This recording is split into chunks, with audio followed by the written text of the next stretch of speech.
It's Nazi Germany's unstoppable combination of speed and firepower. Fire! The outside of this building is absolutely pockmarked with bullet holes. You can examine this structure forensically. A revolutionary strike force which gives Hitler the chance to conquer Europe. Ihr habt Ihre Befehle. New weapons and tactics combine to create a giant machine that delivers lightning victories. It was a beautiful dive bomber. Fueled by cutting-edge technology, it storms across battlefield after battlefield. It's an unstoppable force of fast and furious firepower. Scattered across Europe are the astonishing remains of the war machine that took Nazi Germany to the brink of winning World War II and changed warfare forever. This is the story of Blitzkrieg. The biggest construction projects of World War II, ordered by Hitler to secure world domination. Now they survive as dark reminders of the Führer's fanatical military ambitions. Oh my God. These are the secrets of the Nazi mega-weapons. July 1941. In the skies over the Soviet city of Smolensk, Stuka dive bomber pilot Hans-Ulrich Rudel searches for his target 13,000 feet below.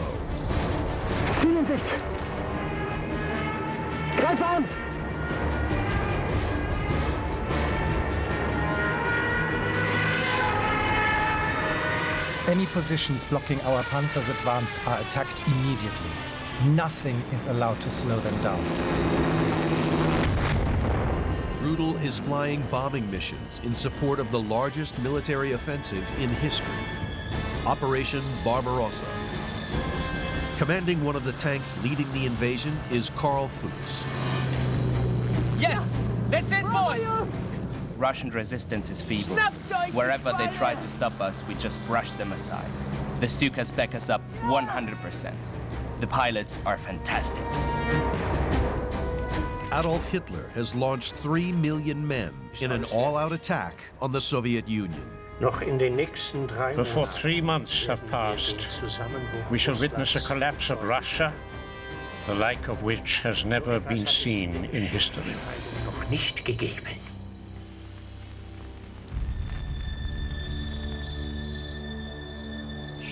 Historian James Holland has traveled to Poland to find the secret headquarters controlling this huge invasion. Its code name is Mauerwald.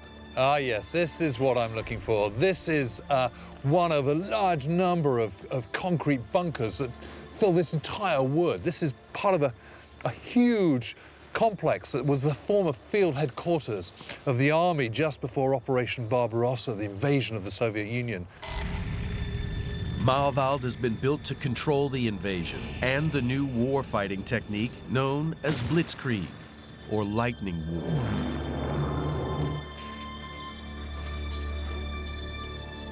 As a historian, it feels very odd to be standing here so close to what was really the beating heart of the German army's operations on the Eastern Front. Sort of slightly overwhelmed, really, with kind of how important this place must have been back in 1941. The story of Blitzkrieg begins in the aftermath of World War I, when a humiliated Germany is forced to accept the Allies' terms. The Treaty of Versailles reduces the German army to just 100,000 men and bans it from having any tanks or aircraft. But development of both machines continues in secret. Then, in 1933, Hitler comes to power. He expands the army to 500,000 men, continues with tank production, and creates a new air force, the Luftwaffe. Hitler wants Germany to become the most powerful nation in Europe. But the latest weapons are not enough. He needs a way of defeating superior numbers as quickly as possible.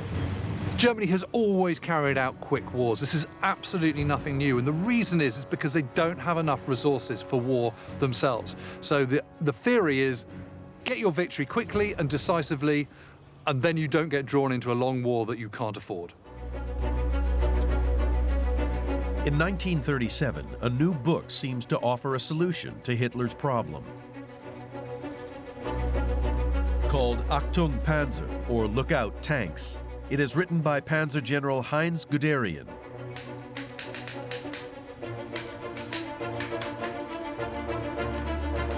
He makes the claim that motorized forces can make the trench warfare of World War I a thing of the past. Guderian's new concept doesn't just depend on tanks. His idea is to combine all the attack elements of the army in a fully mobile, self-contained unit. The Panzer Division. A Panzer Division is made up of 3 different arms, really. It's made up of motorized infantry, motorized mechanized artillery, and tanks as well. And the point is they're all mutually supporting. Each can help the other, and together they're a winning combination. The key to Panzer Division operations is speed. But the heavy artillery needed to take out major fortifications in their path is just too slow-moving. The solution is pinpoint aerial attacks.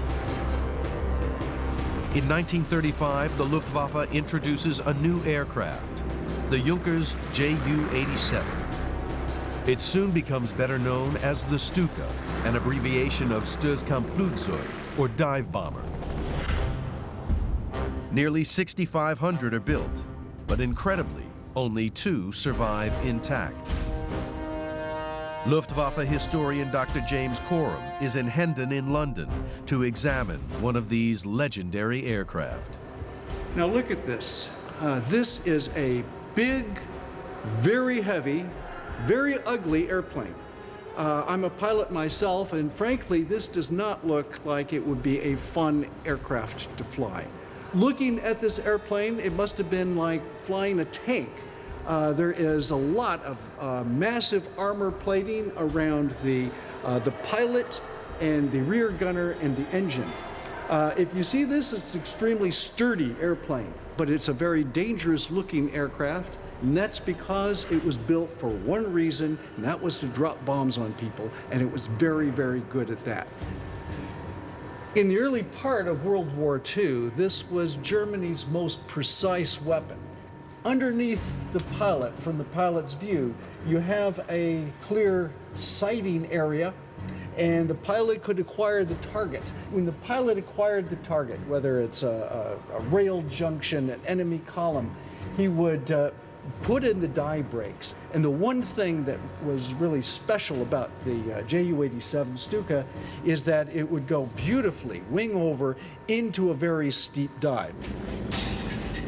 The Stuka's 80-degree dive angle means the bomb could hit the propeller if dropped straight off the aircraft. So the bomb is mounted on a cradle arm. This releases the bomb so that it clears the propeller on its way to the target. And it would drop its 500 or 1,000 pound bomb. It also carried normally a couple of 100-pounder bombs on the wings. So you would come in and it would drop 5 bombs together, taking out the target. It was a beautiful dive bomber, and it really, really worked. Stukas can be overhead in a fraction of the time it takes heavy guns to reach the battlefield, and can put their bombs within yards of the target.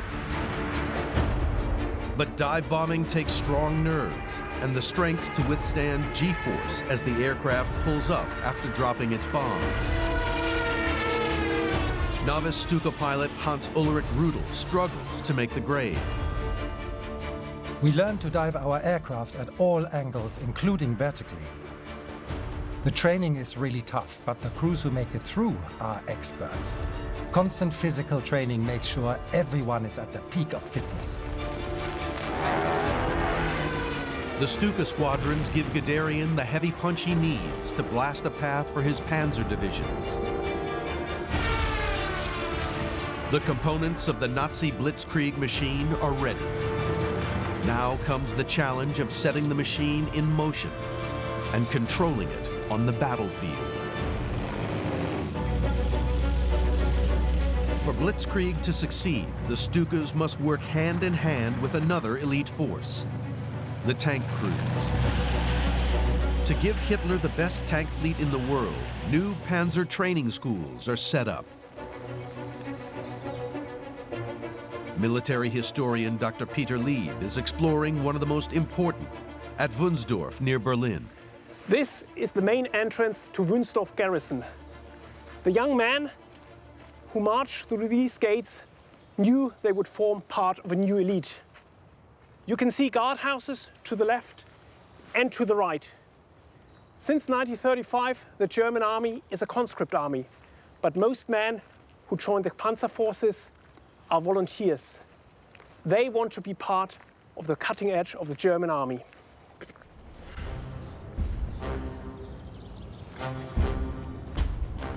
"80 years ago, this parade ground is packed with young men in their black shiny uniforms. Uniforms that distinguish them from the rest of the German army. Karl Fuchs is one of the young men who volunteers for the Panzer Force. Alles bereit? Everything ready? Okay, let's go. For the first time, all of us were dressed in our Black Death's Head uniform. Now, more than anything, we want to see some action. Ah, look at this. A Panzerhalle. In English, a tank hall. This is where the Germans kept their tanks.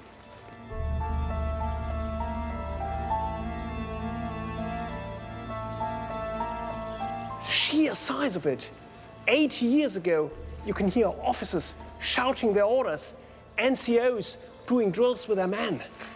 It was not just training for peacetime, it was training and preparing for war. Two interesting details when we look here. First, this concrete block. What is it for? This block helps to protect the walls. If a tank reverses into the hall, and the driver is quite a novice, that he doesn't bump into this pillar and damages the hall. Also on top, you've got here some metal to protect the hall. And here you can probably see that someone tried to go in or go out too fast.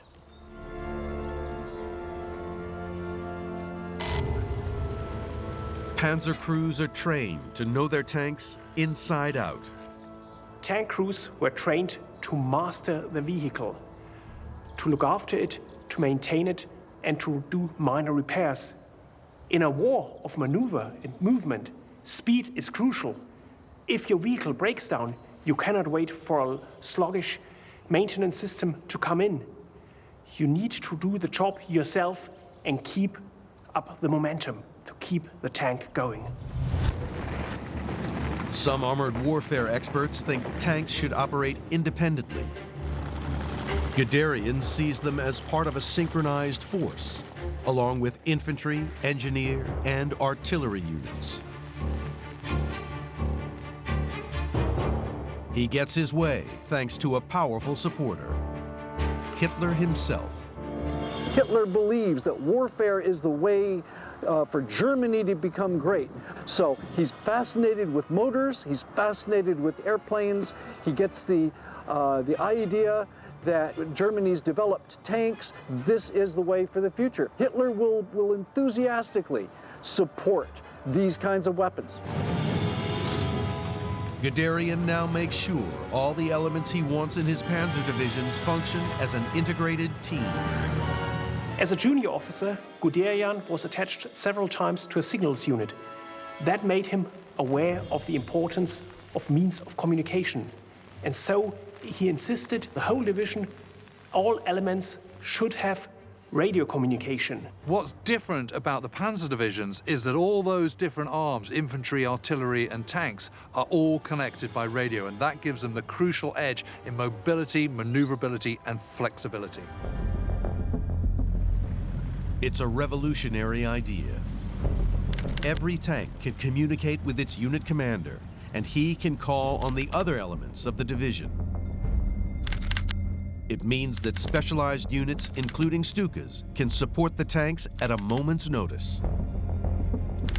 Crucially, dive bombing attacks can be synchronized with the ground forces movements. Alongside close teamwork, Guderian demands initiative and drive from his panzer crews. Panzer soldiers were trained always to think 2 levels up of their chain of command, of their military hierarchy, in order to understand their role in the whole mission. It required a thinking soldier. To get the best out of this system, a whole new style of command is needed that allows the man on the spot to make decisions. Core to German military doctrine, and particularly to the Panzerwaffe, is Auftragstaktik, mission command. In mission command, you tell your subordinates what to do, but not how to do it. You leave your soldiers a certain room for interpretation within certain boundaries. But with freedom of action comes responsibility to maintain the attack, whatever happens. Aggressiveness is something that is ingrained in every German panzer commander. Inactivity is not forgiven. A bad decision is always better than no decision. It's not just the panzer crews who are taught to push forward at all costs. To keep up the relentless pressure of attack, Guderian trains his panzer division commanders to lead from the front. Over there! All of you, to the right! Specialized vehicles are produced to act as mobile command posts. This type of vehicle enables commanders like Guderian to rush from one focal point to the next focal point, so he could react flexibly to the ever-changing situation on the battlefield. Command vehicles are packed with the extra radios and equipment needed to control motorized units. With its new mobile striking force and a system of command years ahead of its rivals, Germany is ready to revolutionize warfare. Blitzkrieg is the powerful new weapon Hitler needs to expand his Reich. But like any machine, it needs one more crucial ingredient: fuel.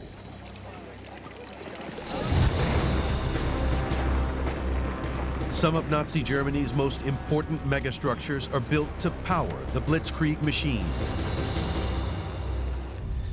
James Holland has traveled to the former German town of Perlitz on the Baltic coast. Now part of Poland, it was the site of a revolutionary oil refinery which helped make Blitzkrieg possible. Everywhere you turn in these woods, you can see remnants of the old Perlitz plant. Bits of concrete, bits of brickwork everywhere, and here's something pretty big. This is a very big structure. And there's not just one, there's 2 of them. These are clearly old oil storage tanks.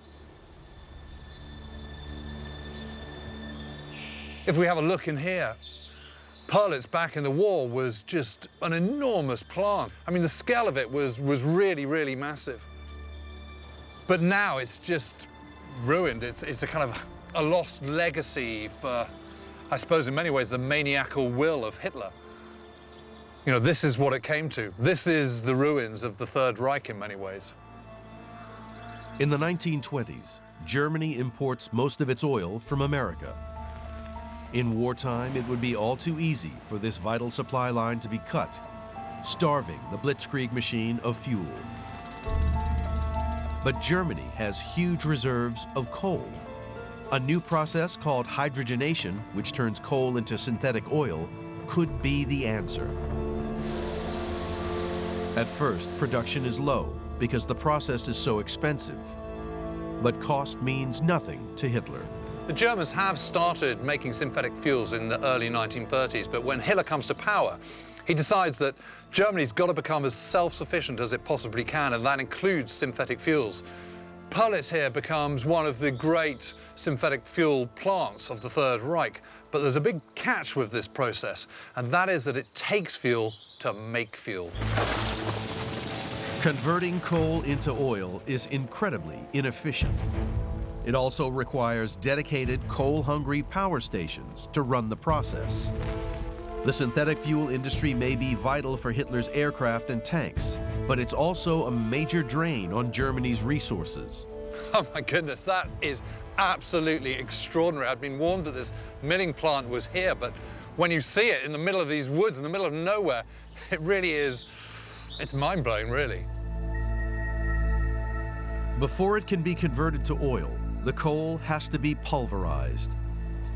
And this mill here is the start of the synthetic fuel process. You have coal coming in and it gets ground down, and look here, these are the flues through which the ground coal would drop. And actually you can see stains of this whole process on the walls. And actually down here, that's coal dust. That is 70-year-old coal dust. Germany is a world leader in chemical research. Now some of its best scientists and most advanced equipment are sent to oil plants like Perlitz.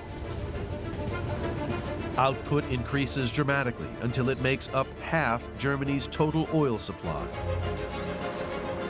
Crucially, the Luftwaffe is almost totally reliant on synthetic fuel. A network of aerial pipelines carries Perlitz fuel to be distributed around the Reich. Everywhere you look in amongst these trees, there's bunkers, broken structures, even bridges. But then again, you have to remember that there were 24,000 people working here, 3 shifts a day, 7 days a week, every single day of the year. This place was vast. But even with the synthetic oil, there is still only enough fuel to power a fraction of Hitler's forces. The armored element and the tanks were only a minority of the German army. The vast majority was infantry and horse-drawn. Although it is still small and untested, Hitler believes his Blitzkrieg machine could be the weapon to lead Germany to victory. He decides to risk everything by swift and brutal action against his weakest enemy, Poland. If Blitzkrieg delivers, it can be turned on other nations before they learn from Poland's experience. Once the Blitzkrieg is launched in Poland in September 1939, Germany is taken on an unstoppable juggernaut. They've either got to have complete victory or there's going to be Armageddon. This is the kind of black and white gambler's terms that Hitler completely understands, and he's absolutely prepared to take Germany down with him if it fails. The rush to war leaves the Panzer Force equipped with many lightly armed tanks designed for training, not combat. But speed and superior tactics help them smash through Polish defenses. When Hitler visits the front line, Guderian has a surprise in store. So this is what our bombers can do. No, mein Führer. This was done by our panzers. Incredible. Thank you, mein Führer. With your permission, there's more to see over there.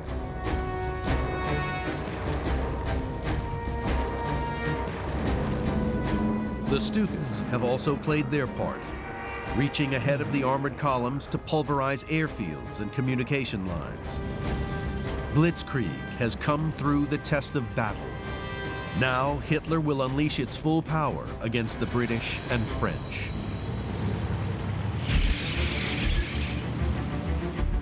Spring 1940. Hitler's armies are lined up along the German border, facing those of Britain and France. But thanks to his Blitzkrieg machine, Hitler is sure there will be no rerun of the years of bloody stalemate in World War I. The big difference between 1914 and 1940 is that the point of the spear is so much more effective. And it's not just in terms of the Panzer Arm, but also the Luftwaffe as well. The German army will attack at 2 points. In the north, they will cross neutral Belgium and the Netherlands to draw the Allies into battle. But at the same time, a crucial panzer thrust will be made further south, cutting the Allied armies off from the rest of France and surrounding them. Gentlemen, listen. The job goes to the architect of Blitzkrieg, Guderian. I will advance in 3 columns through Luxembourg and southern Belgium. 5 days after the attack is launched, I will have reached the west bank of the Meuse. And then? I will take my panzers straight to the Channel coast. Guderian's objective on the River Meuse is the town of Sedan. The reason the Germans go for Sedan is because it's on the hinge of the Allied defences. Below is the Maginot Line. Well, they're not going to try going through that. That's just impregnable. But above that, at an angle, is the mobile defences of the Allies, the French, British, Dutch and Belgians. And this is the weak spot. The attack begins on May 10th, 1940. Now, a final secret element of Blitzkrieg is revealed. For the first time in history, parachute troops are used to capture bridges ahead of the advancing Northern Army. No! No! No! No!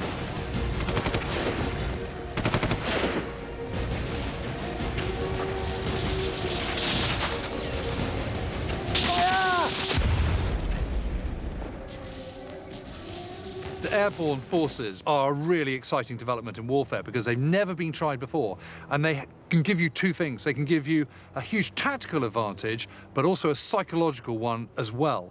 And in the Blitzkrieg in 1940, they managed to achieve both.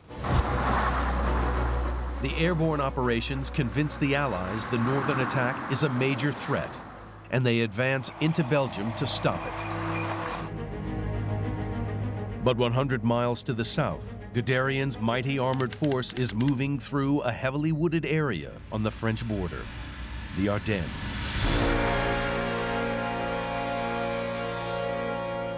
Conflict archaeologist Dr. Tony Pollard is exploring this focal point in the battle for France.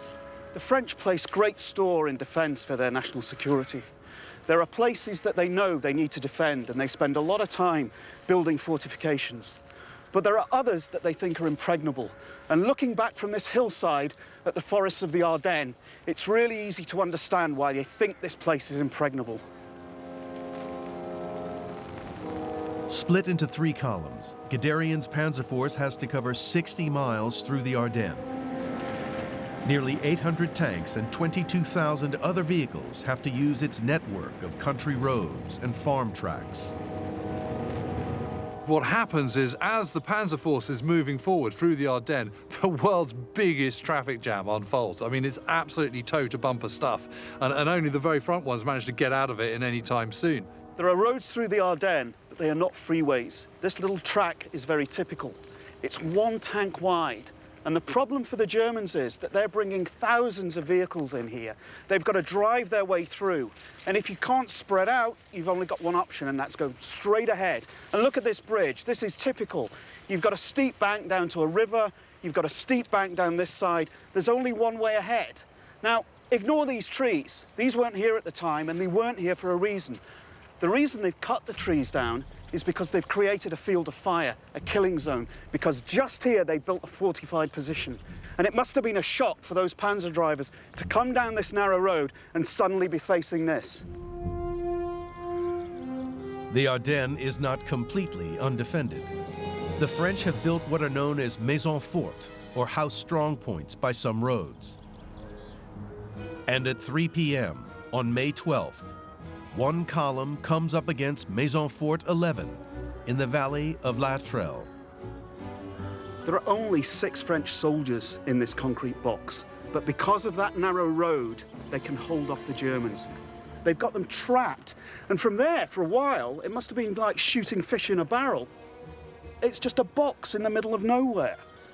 But because they're determined, they managed to hold back these Germans for 4 hours.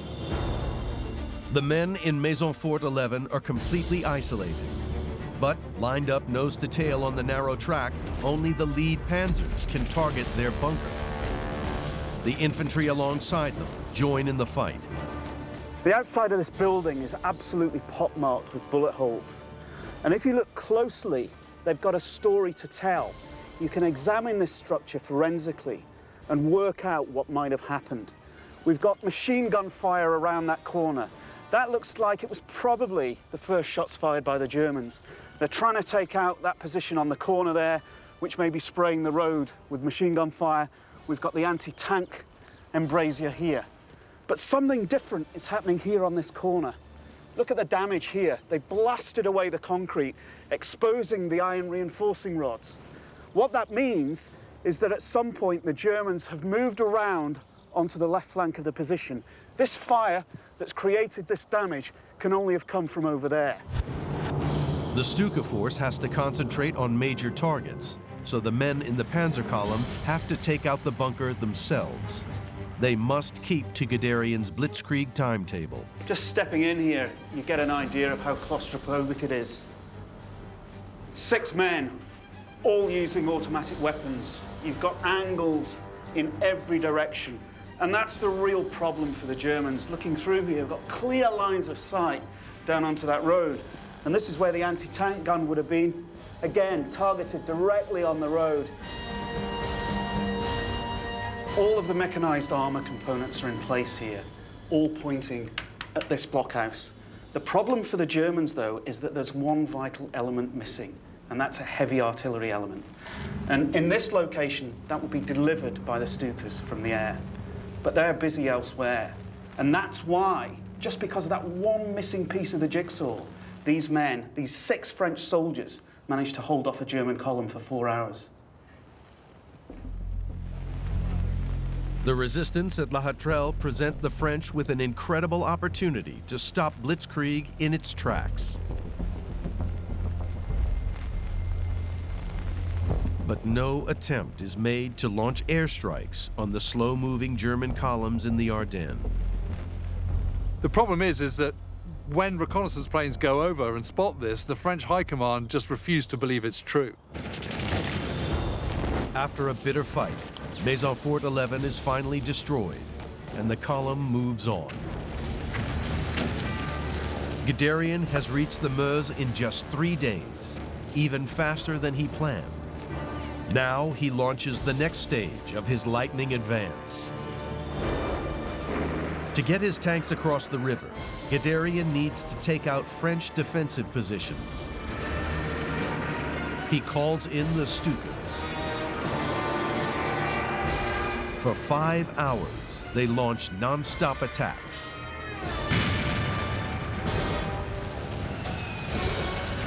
The French guns didn't dare fire a shot when the Stukas were overhead. While the Stukas pound the French defenders, Guderian's infantry cross the river in assault boats. Once they have established a foothold, his engineers build bridges for the tanks. A day later, the 1st Panzer rolls across the Meuse. The greatest barrier facing the Germans is the River Meuse. And once you've broken through that, the floodgates are open. And really, it's all about charging hell for leather straight to the coast. In many ways, the breakthrough at Sedan is the high point of Blitzkrieg. The one chance for the French is to take control of the high ground around the tiny village of Ston. From there, every move Guderian's advancing columns make can be seen and blasted by artillery and airstrikes. French tanks storm into the village, but Guderian has sent his panzers to meet them. And when the Germans get to the top of the hill, this is what they're faced with. This is a French Charbet tank. It's the mainstay of the French tank fleet. The problem for the Germans is it's much heavier than their panzers. Its armor's thicker and its guns are bigger, so they have a real challenge to take these beasts on. The first thing that strikes you about this tank is its size and its bulk. It's small by today's standards, but in 1940 it was the biggest tank on the battlefield, much bigger than the German panzers.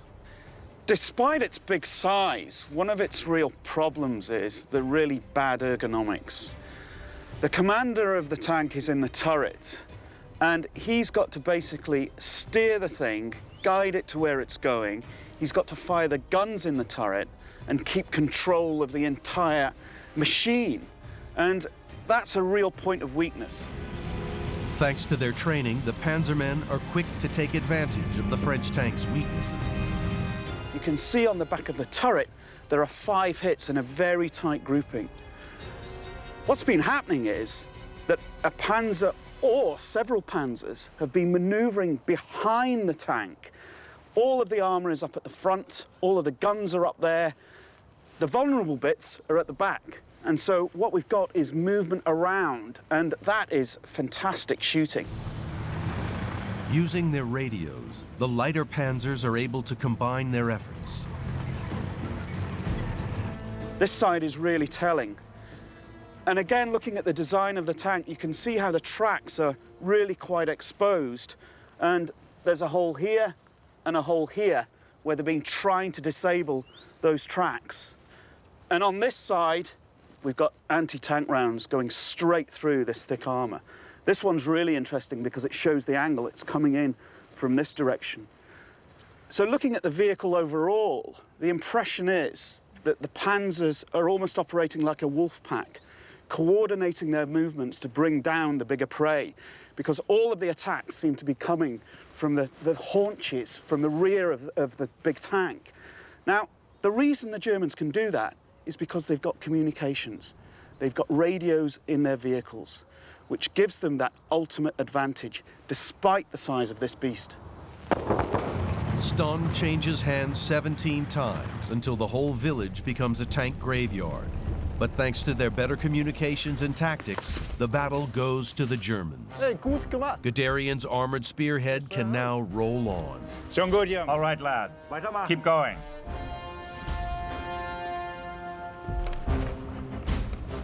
One tank man who has missed out on the Panzer's incredible success is volunteer Karl Fuchs.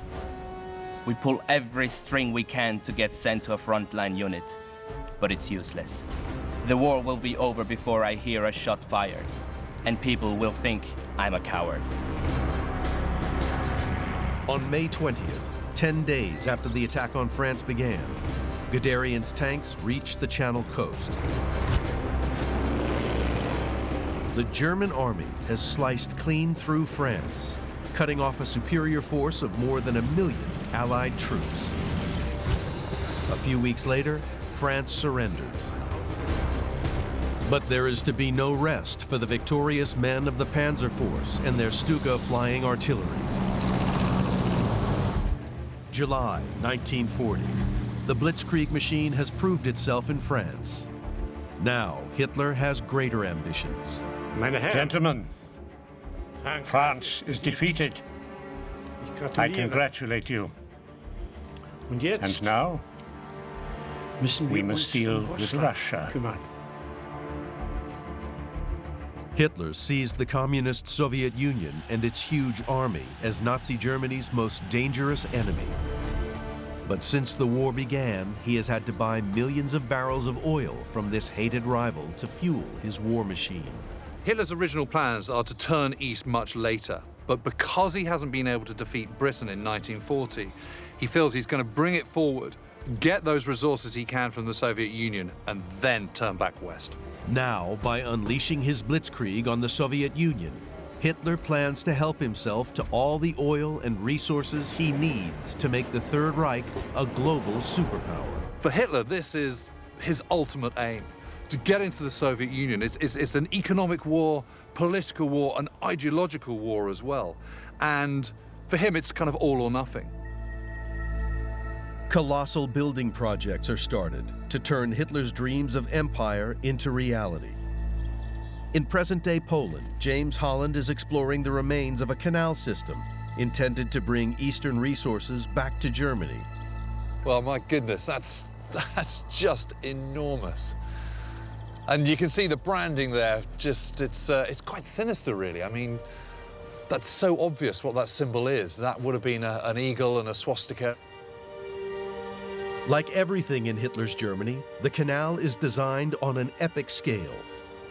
This really is a monument to Hitler's vision for not a 12-year Reich, but a 1,000-year Reich. You know, when he's thinking about his grandiose plans, this slots into it. It's about autobahns, it's about huge new canal systems, about more railways, about movement and flexibility, that chance to be able to move troops and materials and machinery from one side of the Reich to the other, from one part of his new empire, his dreams of new empire, to another.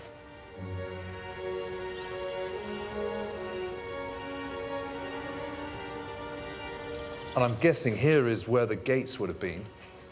And you can see where they would have slotted in. You know, this is suggestive of a much more sinister ambition. Yeah, the scale of it, it's just, God, it blows you away. It really does. I've never seen anything like this before. Work on the canal stops when war breaks out. The workforce and building materials are needed to construct the huge new army headquarters at nearby Marwald.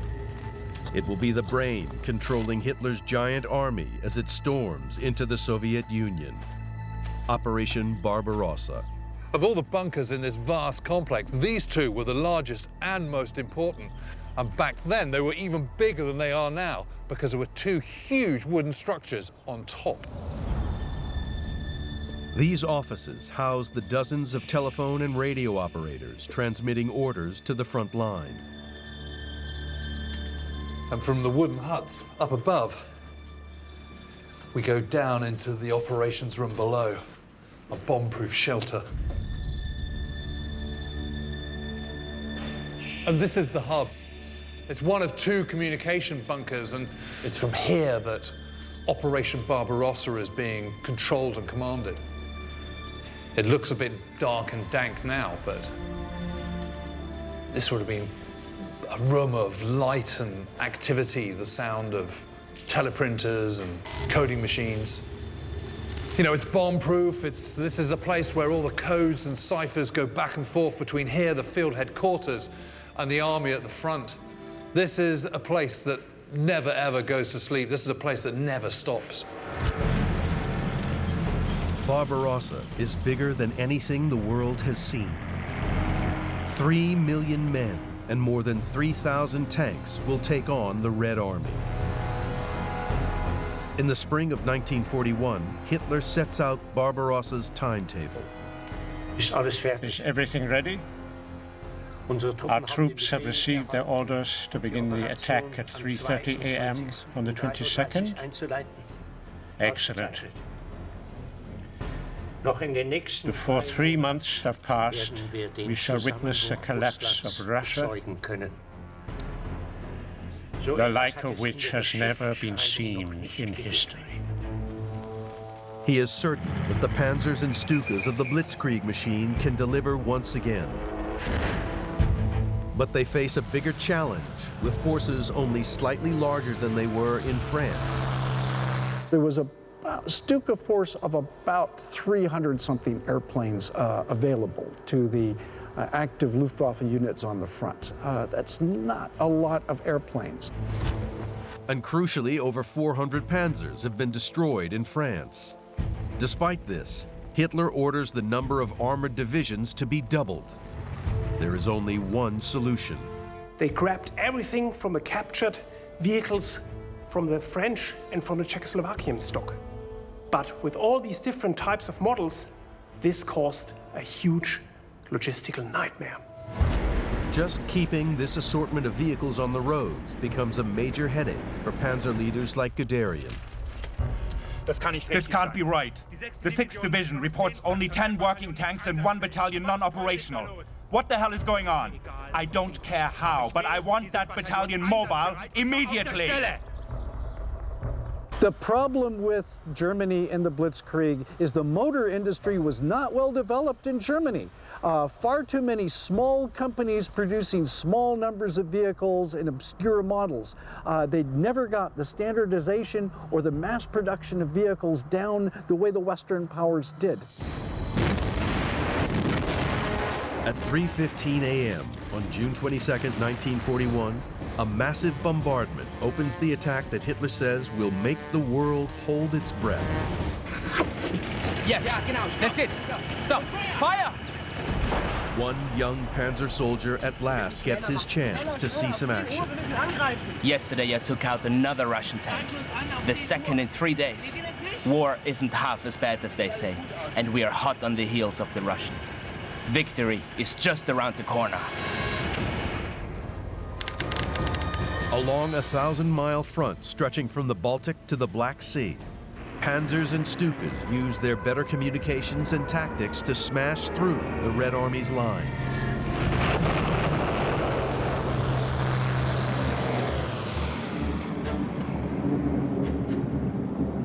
Yes!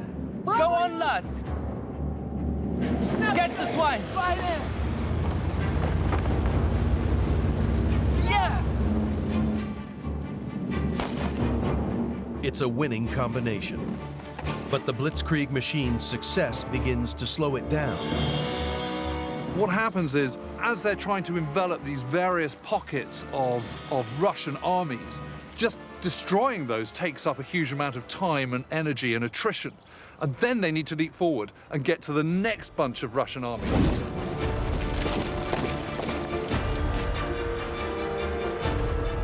The foot-slogging infantry divisions with their horse-drawn artillery are hundreds of miles behind. The panzers waste precious time waiting for them to catch up. Despite this, the Blitzkrieg machine still seems to be on course for another incredible victory.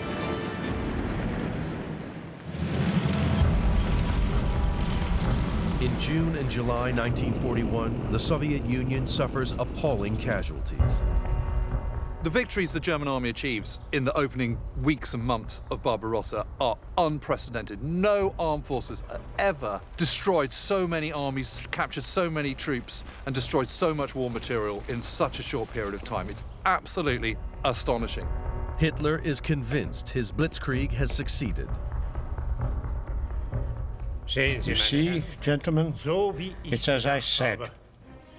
The Red Army has numbers, but no controlling brain. Another few weeks, and the Bolshevik menace will be no more. Hitler is the arch gambler, and against France and the Low Countries, he's rolled the dice, and against all the odds, managed to pull it off. So he believes, like any gambler, that he can pull it off again. The problem is the timetable is so tight for Operation Barbarossa. It's just 12 weeks that they've got to do it in. And for them to achieve that victory, that complete annihilation of the Red Army, that timetable has to go exactly according to plan.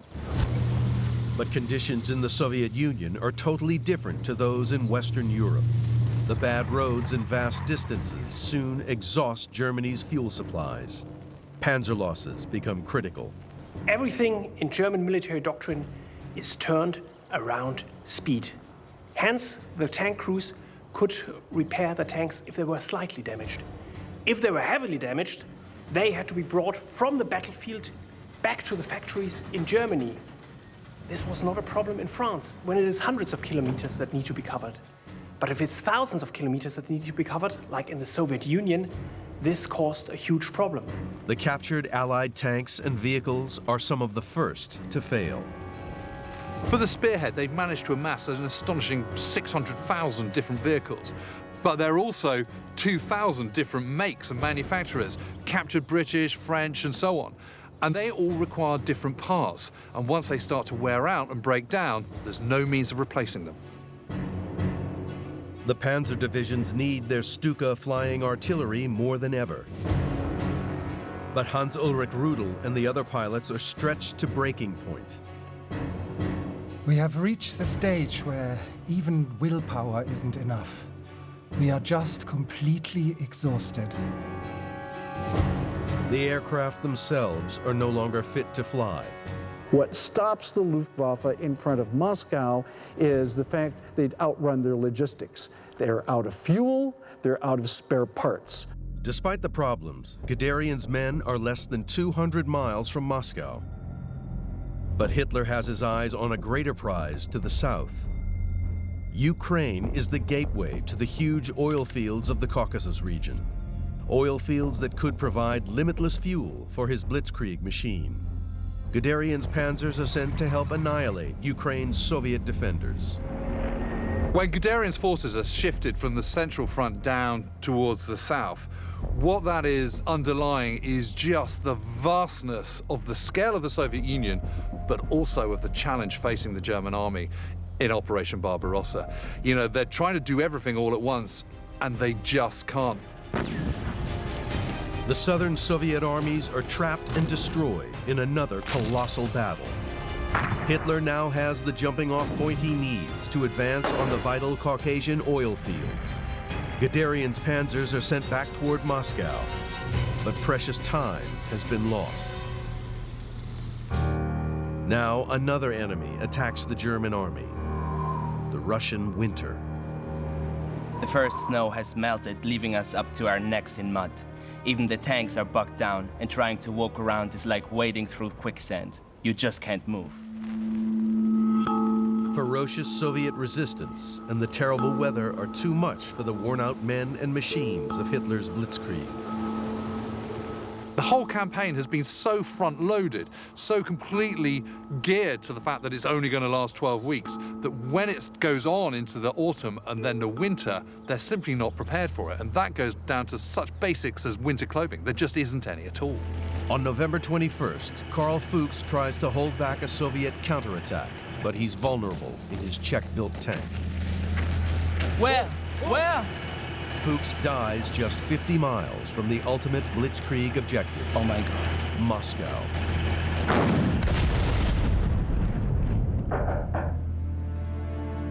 Desperate to salvage the remains of his once invincible panzer force, Blitzkrieg leader Heinz Guderian tries to explain the situation to Hitler. Mein Führer, conditions for the men at the front are getting impossible. Their clothes are worn out, and none of the winter uniforms we have been promised have arrived.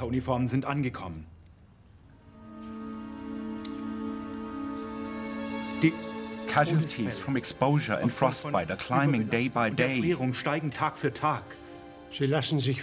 are letting yourself be too deeply affected by your soldiers' problems. You must close your mind to these details. You have your orders.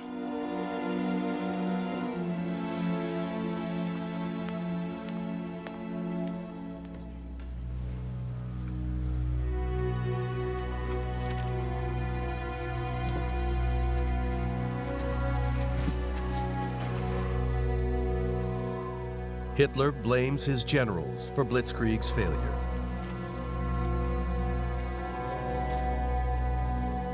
Guderian is relieved of his command when he puts his men first and orders a retreat.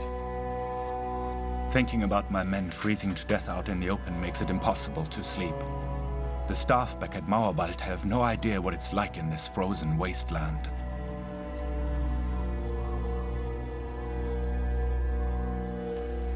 Even at Mauerwald, the High Command realizes its plans to defeat the Soviet Union in a matter of weeks are in ruins.